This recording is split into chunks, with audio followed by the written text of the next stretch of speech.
Это ингушский пропускной пункт Адлер. Но прежде чем попасть сюда, этим людям нужно пройти российский пропускной пункт Кавказ. Нашу съемочную группу туда не пустили. Но беженцы говорят, что там все еще огромные очереди из желающих покинуть Чечню. Тем, кому удалось пройти, отправляются к родственникам, а те, у кого их нет, в лагеря беженцев. Несмотря на то, что основной поток беженцев уже прошел, и сейчас, не выдержав бомбежек, выходят самые стойкие, на этом же КПП очередь из желающих отправиться обратно в Чечню. Это те, кто не выдержал условий жизни в лагере. Сегодня на обед всех накормишь? Не думаю.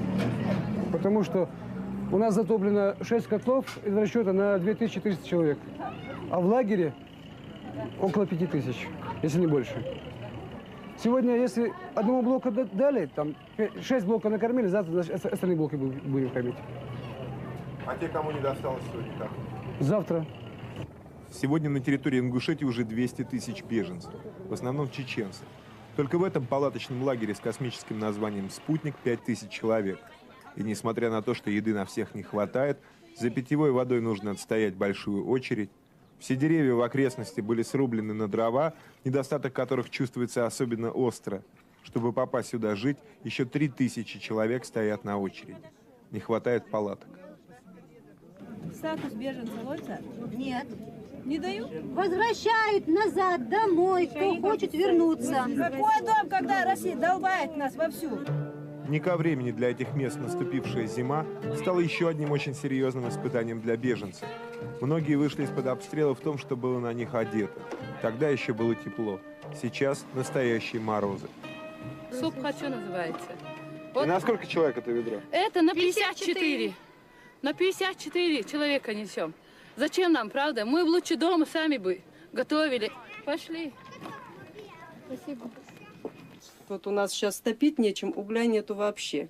Мы ходим, ищем вот так вот где-то там, где-то что-то, чтобы протопить нам как-то детям обогреться. Дров нету. Воду сегодня, правда, привезли, а так ходим вон туда за 2 километра за водой. Ну, сказали, что поставят газовые плиты для того, чтобы приготовили горячую пищу. А поставили только там, где приходит, где журналисты, начальство бывает почаще. Вот туда поставили, а мы здесь на отшибе, значит, мы не нужны никому. В чем одетые люди вышли?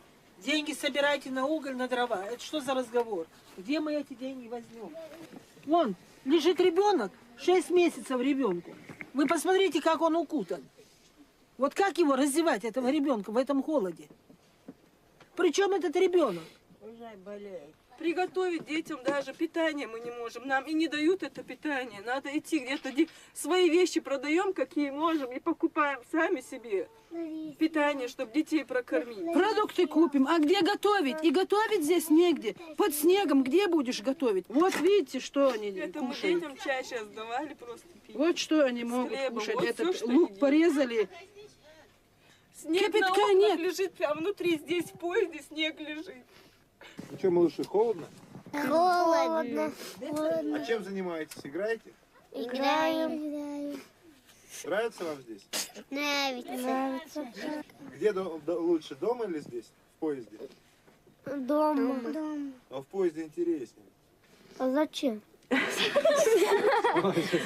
В этом лагере беженцев больше сотни плацкартных вагонов, в каждом из которых живут как минимум 54 человека. Сегодня у этих людей праздник. Мы стали свидетелями события, которого эти люди ждали несколько недель. Давай!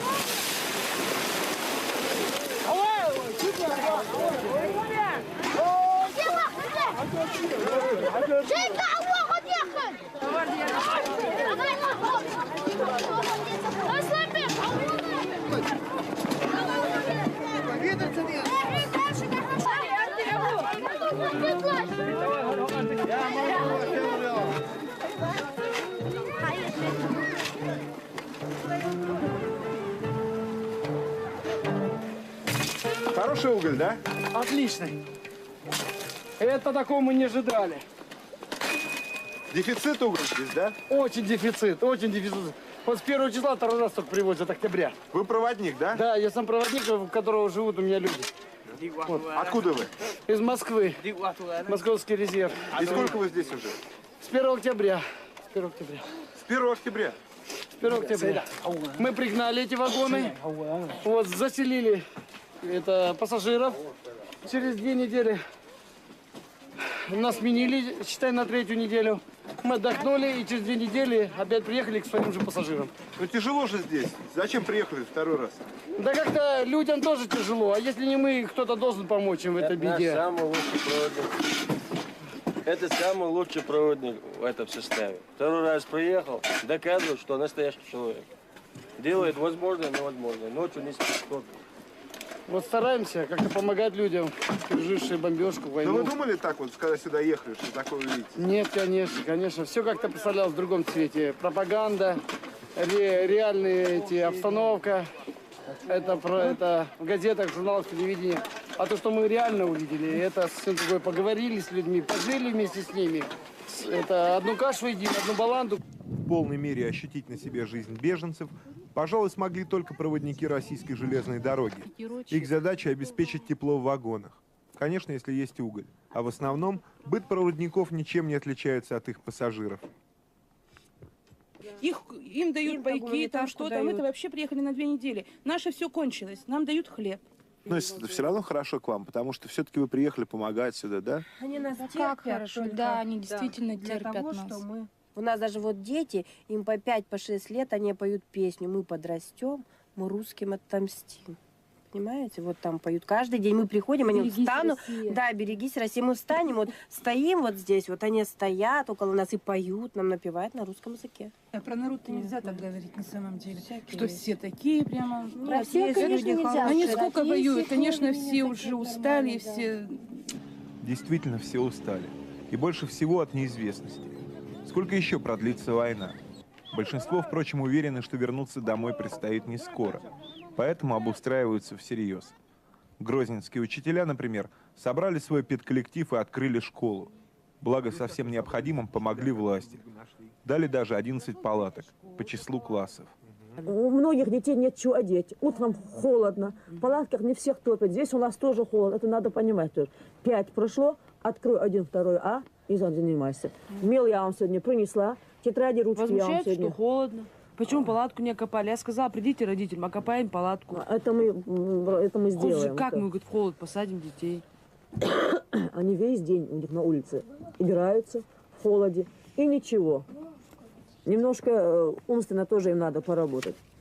Скажите, сколько вам зарплату не платили?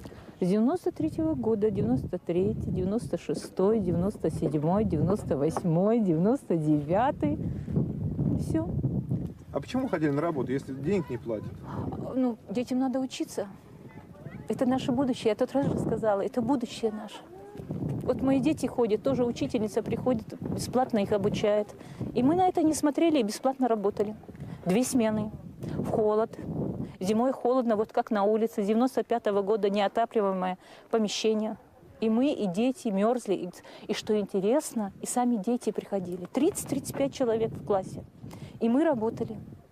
Ну, вы обращались к Масхаду, кто там, власти же были? Ну, что Масхадов может сделать один? Я хотела, чтобы мы жили вот отдельно, чтобы мы жили вот в своем государстве. И думала, у нас получится. Я надеялась на это. Тем более, мне казалось, если столько крови пролито и свыше 100 тысяч чеченцев уничтожено, то ради этого оставшиеся чеченцы сделают все, чтобы у нас было хорошо. Но, честно говоря, я даже близко не ожидала, что у нас вот настолько все будет плохо. А почему так получилось, как вы думаете? Почему не получилось точно? Не знаю, наверное, у нас все-таки немножко вот, к сожалению, ума не хватило, наверное. Или порядочности. Я не знаю, порядочных людей оказалось меньше. Мне лично мечтается так, чтобы мне все равно, какой там будет президент. Масхадов или Петров. Мне хотелось бы, чтобы там было так, ну вот как Ингушетия. Почему? Ингушетия, она в России находится. Все-таки ну, если они не могут без России жить так, как они должны жить в порядке, то я просто вынуждена сказать, что я хотела бы быть в России, потому что мне лично такая свободная Ичкерия не нужна. А что бы ты хотел? Какой бы ты видел там? Чечню? Мне бы хотелось, чтобы наши люди стали хотя бы немножко пообразованнее. Вот. И культуру бы надо было повысить, потому что не одними же инстинктами может человек жить. Ведь деньги это еще не мерило всего счастья. Правда, я пришел к этому не с самого, там, скажем, совершеннолетия, но во всяком случае сейчас я твердо убежден, что деньги, они бывают абсолютно разные, и вот такие вот деньги, вот такая вот власть, которая держится любой ценой, лично мною не приветствую.